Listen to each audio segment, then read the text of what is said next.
L'UFC est la ligue de MMA la plus populaire au monde. Durant ses 30 années d'existence, de nombreux combats légendaires ont eu lieu à l'intérieur de ces cages et nous avons pu également y voir notre lot de blessures. Et même si se blesser est chose courante en MMA, certaines sortent du lot par leur gravité, leur intensité ou même leur impact dans la vie des athlètes. Salut à tous, c'est Jean-Marc Sen, médecin officiel de la Fédération de MMA et médecin du sport. Aujourd'hui, nous allons analyser ensemble 3 des pires blessures qui sont survenues à l'UFC. Blessure numéro 1. À l'UFC 168. Lors de l'UFC 168, le combat revanche entre Chris Weidman et Anderson Silva devait déterminer qui était le véritable roi de la catégorie des poids moyens. Le combat a commencé comme tous les combats de Silva, détendu, évaluant la distance et lançant des coups de pied bas. Cependant, l'un de ses coups de pied a frappé directement le genou de Weidman. Silva s'est retrouvé à se tordre de douleur en se tenant la jambe, victime d'une fracture brutale. Pour l'anecdote, Weidman se blessera exactement de la même manière 7 ans plus tard. Le fait que la même blessure soit arrivée aux deux mêmes combattants est un véritable coup du destin. À jamais, ces deux hommes seront liés non seulement par leur réussite dans la catégorie des poids moyens, mais aussi par cette blessure quasiment unique au MMA. Blessure numéro 2.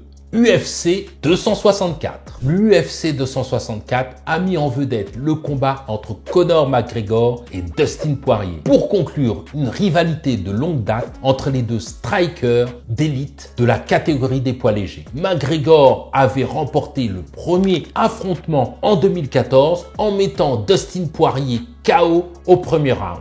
Il a fallu attendre 6 ans et demi pour le combat de revanche, où Poirier a montré comment il avait évolué en tant que combattant plus posé et plus technique. Une trilogie semblait inévitable. En 2021, seulement 6 mois après leur second combat, McGregor a déclaré que le 3e affrontement devenait personnel, évoquant des affaires et des promesses non tenues qui avaient alimenté leur animosité. Mais cette intensité supplémentaire n'a pas joué en faveur de McGregor. Après un départ agressif, il a été freiné par une approche méthodique et patiente de Poirier. Alors que Poirier prenait le dessus, McGregor a tenté un coup de pied qui a frappé le coude de Poirier. La force de l'impact a provoqué une fracture sévère du tibia, entraînant une défaite par TKO. Blessure numéro 3, UFC on FX. Lors de l'UFC on FX, le combat entre Michael Bisping et Victor Belfort a été marqué par un terrible coup de pied retourné qui a infligé une grave blessure à l'œil du combattant britannique,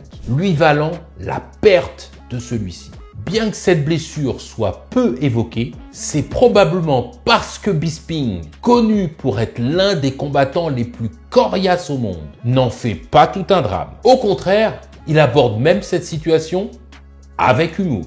Bisping a perdu bien plus qu'un combat contre Belfort. Mais ce qui est vraiment admirable, c'est qu'il a affronté le combattant brésilien alors que des soupçons d'abus de TRT, thérapie de remplacement de la testostérone, pesaient sur ce dernier. Sportivement, tout s'est bien terminé pour Bisping qui est devenu champion des poids moyens 3 ans plus tard à l'UFC 199, mais avec un œil en moins, je le rappelle. Et voilà qui conclut cette vidéo sur les 3 pires blessures de l'UFC. Si cette vidéo t'a plu, n'hésite pas à liker et à commenter sous cette vidéo quelle est la blessure la plus impressionnante pour toi. Et si mieux comprendre l'anatomie, les blessures dans le sport et la santé en général t'intéressent, n'hésite pas à t'abonner et à activer la cloche pour recevoir ta dose hebdomadaire d'infos sport et santé. Sur ce, c'était le doc et je te dis à la prochaine.